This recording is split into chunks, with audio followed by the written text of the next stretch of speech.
बता रहे हैं जहां राज्यसभा चुनाव में दावेदारी की रेस है। जेएमएम से एक सीट पर सोरेन परिवार का चुना जाना तय माना जा रहा है। गुरुजी की खाली सीट पर अंजलि सोरेन का नाम सबसे आगे है। तो आपको बता दें कि स्वर्गीय शिबू सोरेन की बेटी और सीएम हेमंत सोरेन की बहन है अंजलि सोरेन। ओडिशा की राजनीति में सक्रिय है अंजलि सोरेन। कार्यकर्ताओं के बीच कल्पना सोरेन को लेकर के भी चर्चाएं तेज है। आपको बता दें कि गठबंधन से दूसरी सीट को लेकर के भी कई दावेदार जेएमएम के टच में हैं। तो धीरज साहू के भी जेएमएम से समर्थन की मांग को लेकर के चर्चा है। और हमारे साथ ज्यादा जानकारी के साथ न्यूज 18 संवाददाता संजय सिन्हा इस वक्त जुड़ चुके हैं। संजय, राज्यसभा चुनाव में दावेदारी की रेस और अब जो जानकारी सामने आ रही है कि अंजलि सोरेन का नाम सबसे आगे है, जो कि शिबू सोरेन की बेटी हैं।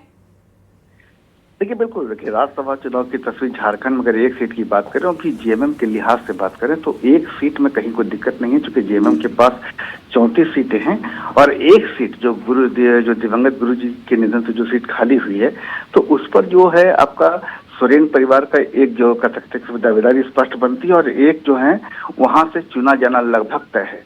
इसमें हेमंत सोरेन की जो बहन है अंजलि सोरेन, जो उड़ीसा के राजनीति में बेहद सक्रिय है, मयूरभंज से चुनाव भी लड़ चुकी हैं, तो वैसी स्थिति में अंजलि सोरेन का चुना जाना लगभग तय माना जा रहा है।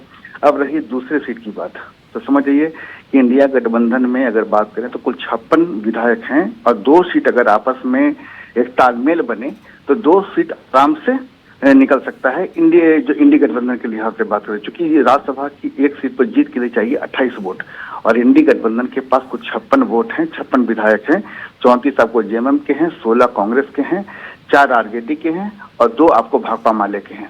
लेकिन सवाल है कि बीजेपी के लिहाज से बात करें तो यहाँ इनके 24 विधायक हैं, तो इसमें 4 जो हैं कह सकते हैं कि आपको जो है 4 जो अभी भी 4 वोट की कमी है।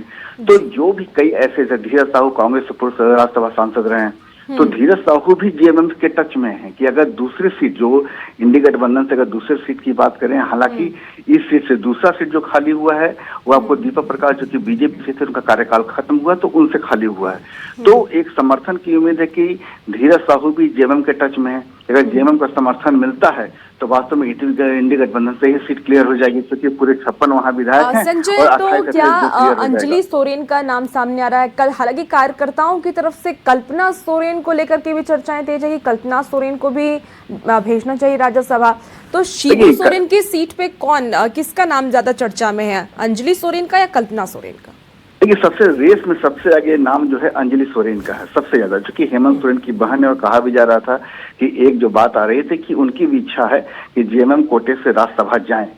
उड़ीसा की राजनीति में सक्रिय रही है। राज्यसभा का सीट तो ऐसा होता है कि आप कहीं भी रहें और किसी दूसरे प्रदेश से भी राज्यसभा तक पहुंच सकते हैं। तो अंजलि सोरेन का नाम सबसे आगे, लेकिन कार्यकर्ताओं की जो भावनाएं हैं, कई कार्यकर्ता ऐसे हैं जिनकी भावनाएं जो हैं आपको कल्पना सोरेन के पक्ष में है। लेकिन कल्पना सोरेन जो कि वर्तमान में गांडेय से विधायक हैं, झारखंड की राजनीति में बेहद सक्रिय हैं, तो ऐसे में आपको जो नाम जो सबसे आगे नाम चल रहा है वो अंजलि सोरेन का नाम चल रहा है। तो वैसी स्थिति में समझिए कि दूसरी सीट के लिए इंडी गठबंधन के लिहाज से दूसरी सीट बेहद अहम है, क्योंकि कई जो ऐसे आपको नेता बिल्कुल संजय, इस बीच एक बड़ी खबर आ रही है, आपके साथ फिर से जुड़ेंगे। आपको रांची से इस वक्त की एक और बड़ी खबर बताएं। प्रदेश बीजेपी चुनाव समिति की बैठक आज होने वाली है। प्रदेश बीजेपी कार्यालय में आज शाम 7 बजे बैठक होगी। तो राज्यसभा की 2 सीटों के लिए उम्मीदवारी पर मंथन होगा। प्रदेश अध्यक्ष आदित्य साहू, नेता प्रतिपक्ष बाबूलाल मरांडी और अर्जुन मुंडा समेत समिति के सभी सदस्य इसमें शामिल होंगे। राज्यसभा चुनाव के सभी पहलुओं पर विचार विमर्श किया जाएगा। शिबू सोरेन के निधन और दीपक प्रकाश का कार्यकाल खत्म होने से रिक्ति हुई है सीट, तो आपको बता दें कि वो सीट खाली हुई है, उसको लेकर के भी चर्चा होगी। राज्यसभा की 2 सीटों के लिए 18 जून को होना है मतदान। हमारे साथ संजय लगातार जुड़े हुए हैं। संजय, प्रदेश बीजेपी चुनाव समिति की बैठक आज होने वाली, इसको लेकर के क्या कुछ जानकारी, क्या अपडेट आपके पास? देखिए, बीजेपी की जो बैठक चुनाव समिति की होनी है बेहद अहम बैठक है, चूंकि इस चुनाव में वास्तव में चूंकि बीजेपी की ओर से जो सांसद है आपको दीपक प्रकाश, 19 के कार्यकाल उनका खत्म होने के बाद ये सीट खाली हुई है। तो इसमें पार्टी के पास चूंकि 24 विधायक हैं, तो 4 विधायकों की अभी भी कमी है। 4 को जब तक 4 का समर्थन नहीं होगा, जीत क्लियर नहीं हो सकती है। तो ऐसे में तमाम चीजों को लेकर रणनीति आज शाम 7 बजे बनी कि वास्तव में 4 विधायकों का समर्थन कैसे और कहां से किस रूप में लाया जाए। तो समझिए कि झारखंड का इतिहास वैसे भी आप देखिए राज्यसभा को लेकर हमेशा से हॉर्स ट्रेडिंग कर रहा है। इस बार क्या होता, बाबूलाल मरांडी ने एक न्यूज 18 से एक इंटरव्यू में कहा था कि लोग अंतरात्मा की आवाज पर बीजेपी प्रत्याशी को, जिसको बीजेपी खड़ा करेगी, उसको वोट करेंगे। अब ये 4 वोट कहां से आते हैं इस पर सबकी नजर, लेकिन आज जो बैठक होगी अहम होगी। हम लोगों ने सीता सोरेन का भी इंटरव्यू चलाया हुआ है।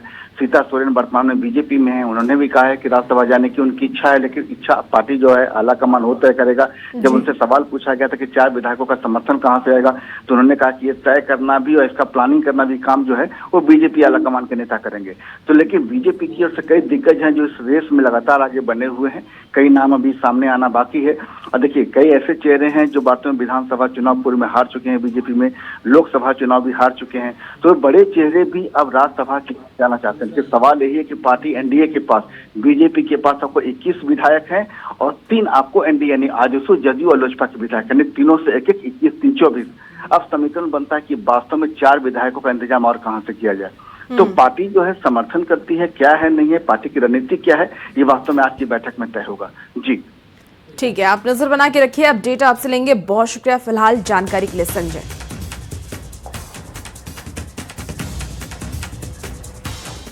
चलिए अब आपको एक अच्छी खबर सुनाते हैं, एक अच्छी खबर कर लेते हैं। तो झारखंड के पूर्व मुख्यमंत्री शिबू सोरेन को आज मरणोपरांत पद्म भूषण से सम्मानित किया जाएगा।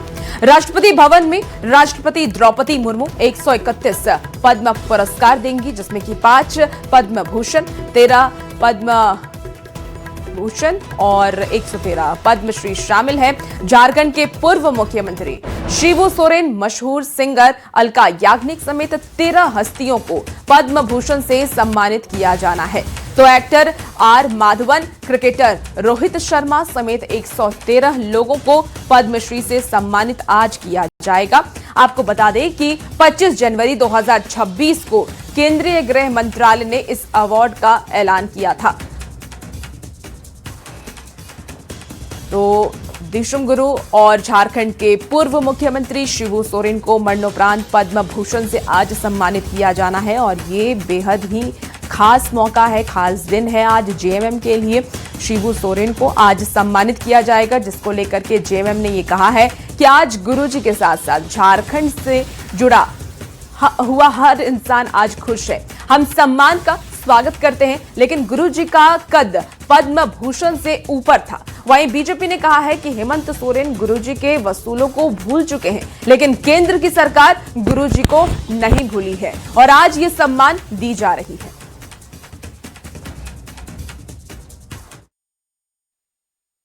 देखिए, जो भी सम्मान मिला, बहुत बहुत धन्यवाद केंद्र सरकार को, लेकिन उससे भी ज्यादा के हकदार गुरुजी थे। फिर भी आज वो सम्मान मिल रहा है। हम तमाम झारखंडियों के भगवान गुरुजी शिबू सोरेन जी को ये सम्मान हम सभी झारखंडियों का सम्मान है। नहीं, ये बहुत ही हर्ष का विषय है कि दिशम गुरु शिबू सोरेन जी को आज पद्म भूषण मिलेगा और वो सच में झारखंड आंदोलन में उनकी महती भूमिका थी और झारखंड आंदोलन से भी पहले वो शराबबंदी के खिलाफ उनका ज़बरदस्त आंदोलन था, जिस शराबबंदी को आज हेमंत सोरेन ने नकार दिया और शराब को बेचने के लिए टारगेट फिक्स किया जा रहा है। गुरुजी के उसूलों को उन्होंने भूल दिया, लेकिन केंद्र सरकार नहीं भूली और पद्म भूषण का सम्मान दिया। महाजनी प्रथा के खिलाफ भी गुरुजी ने जबरदस्त संघर्ष किया था, उनके पिताजी की हत्या कर दी थी महाजनों ने। तो गुरुजी का जीवन एक मिसाल है कि किस तरीके से संघर्ष करके जीवन में शिखर तक पहुंचा जाता है। देखिए, झारखंड के मुख्यमंत्री हेमंत सोरेन आज से सभी विभागों की समीक्षा बैठक करने वाले हैं और आज से शुरू हुई समीक्षा बैठक 11 जून तक चलने वाली है। हर दिन अलग अलग विभागों की बैठक में मुख्यमंत्री विभागीय अधिकारी और मंत्री से विभाग की योजना की जानकारी लेंगे। इस बैठक के दौरान विभागीय मंत्री और सचिव भी मौजूद रहेंगे।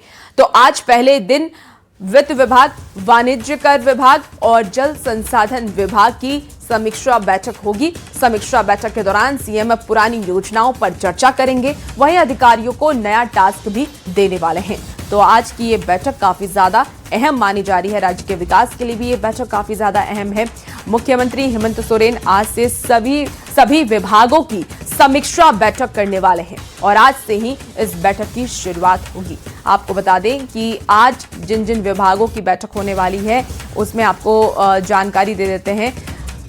जो विभाग है वो है वित्त विभाग, वाणिज्य कर विभाग और जल संसाधन विभाग।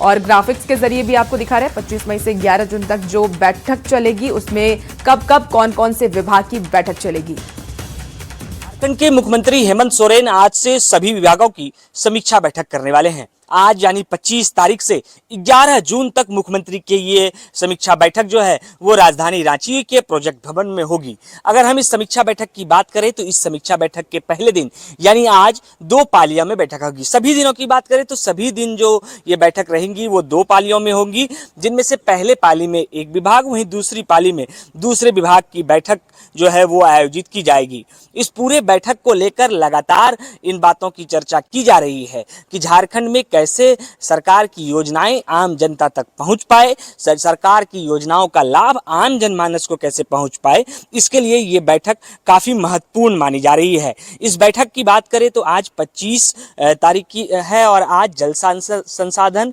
पेयजल, वाणिज्य कर विभाग की जो बैठक है वो आज आयोजित की जाएगी। वहीं कल की बात करें तो स्कूली शिक्षा, साक्षरता, महिला एवं बाल विकास और सामाजिक सुरक्षा विभाग की बैठक जो है वो आयोजित की जाएगी। इस पूरे बैठक में विभागीय मंत्री के साथ साथ जो विभागीय सचिव होंगे, जो अपर सचिव होंगे, जो प्रधान सचिव होंगे, तमाम लोगों से मुख्यमंत्री जो है वो समीक्षा बैठक में सवाल जवाब करेंगे कि राज्य की जो योजनाएं हैं, सरकार की जो योजनाएं हैं वो किस तरीके से धरातल पर उतारी जा रही है, उसे कितने बेहतर तरीके से और उतारने की जरूरत है। आम जनमानस को बिजली और पानी की जो समस्या है उस पर भी निश्चित रूप से विभागीय बैठक में चर्चा होगी और किस तरीके से योजनाओं को धरातल पर उतारा जाए इस पर फोकस होगा। गौरव झा, न्यूज़ 18, रांची।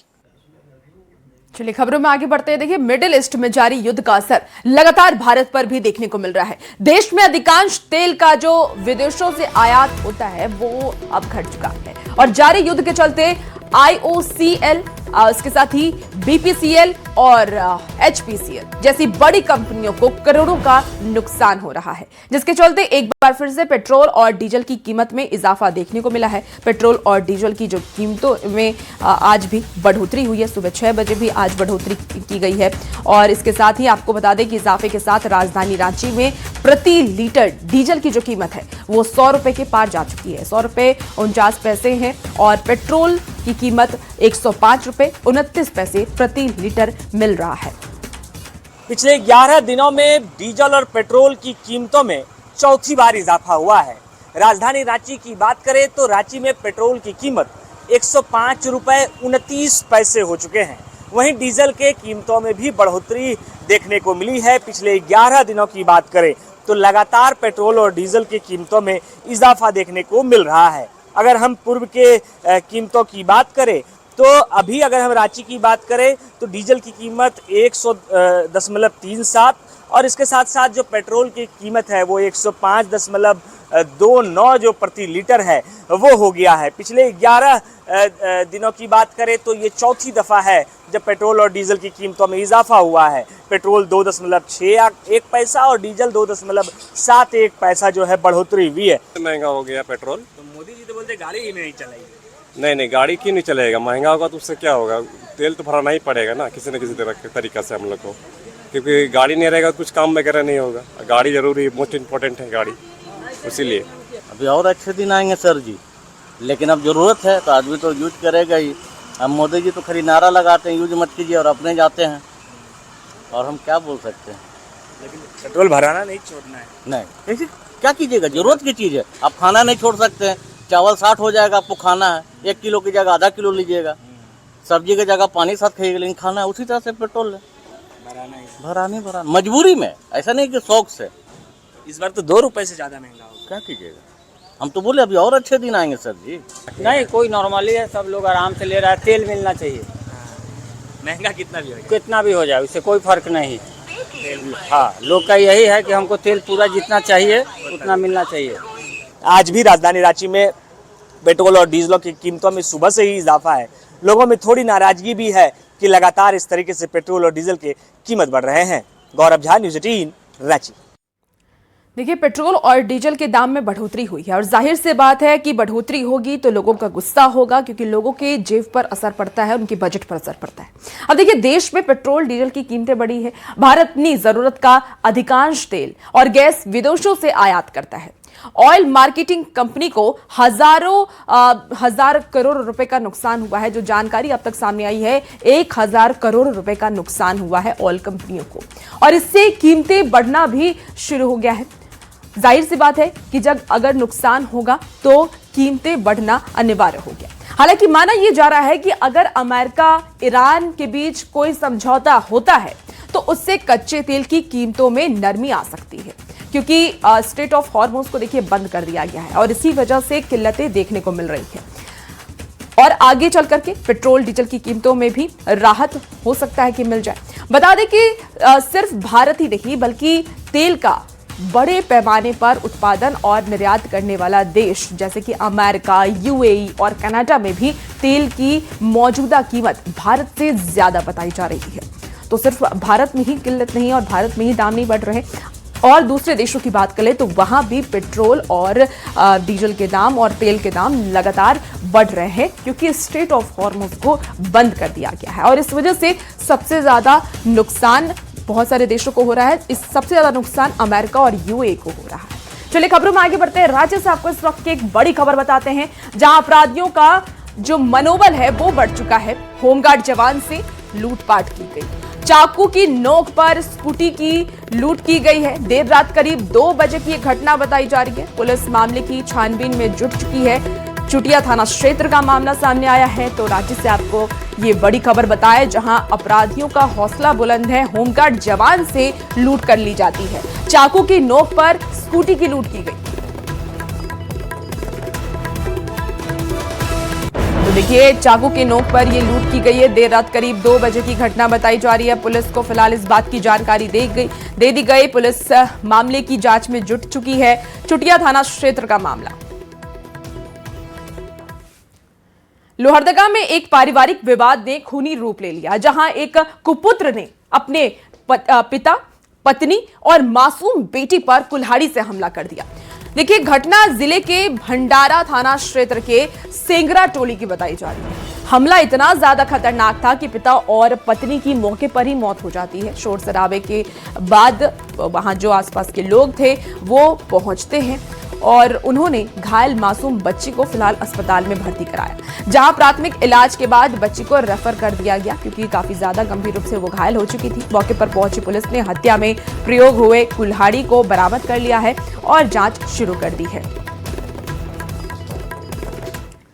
चलिए चाईबासा से आपको बड़ी खबर बताए, जहां ट्रेन से कट करके युवक और युवती की मौत हो गई है। दोनों के सुसाइड की आशंका जताई जा रही है। रेलवे ट्रैक के पास मिला है एक बैग। पुलिस मामले की जांच कर रही है। सोनवा रेलवे स्टेशन के पास ये हादसा हुआ और हादसे से युवक की पहचान हो सकती है। इस वक्त की आपको ये बड़ी खबर चाईबासा से बताएं, ट्रेन से कट करके युवक और युवती की मौत हो गई। फिलहाल जो प्राथमिक जानकारी है कि सुसाइड की आशंका जताई जा रही है। रेलवे ट्रैक के पास दोनों का एक बैग मिला है, जिसको लेकर के जांच की जा रही है।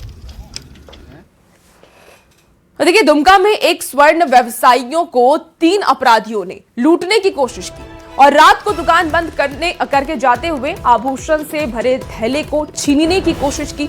घटना शिकारीपाड़ा थाना क्षेत्र के मुख्य बाजार की है, जहां एक आभूषण व्यापारी रात को दुकान बंद करके घर जा रहा था। अंधेरे का फायदा उठाते हुए पहले से खड़े 3 बदमाशों ने दुकान से आभूषण से भरे झोले को छीनने की कोशिश की। दुकानदार चिल्लाने लगा तो आसपास के लोग वहां पर आ गए। लोग वहां पर उन्होंने देखा और तीनों बदमाश फायरिंग करते हुए वहां से फरार हो गए। जब उन्होंने देखा कि आसपास के लोग इकट्ठा हो रहे हैं तो वो तीनों बदमाशों ने उसी समय फायरिंग शुरू कर दी और वहां से निकल गए, जिसमें एक दुकानदार बाल बाल बच गया है। मौके पर पहुंची पुलिस ने जांच शुरू कर दी है। पुलिस सीसीटीवी खंगाल रही है। दुकान बंद करके आ रहे थे उसके बाद गली में हमको पकड़ा, उसके बाद झोलाटो छीनने लगा तो हमको गिरा दिया। उसका हाथ झोला पकड़ के हम चिचाने लगे। उसके बाद फायरिंग किया वो। और चलिए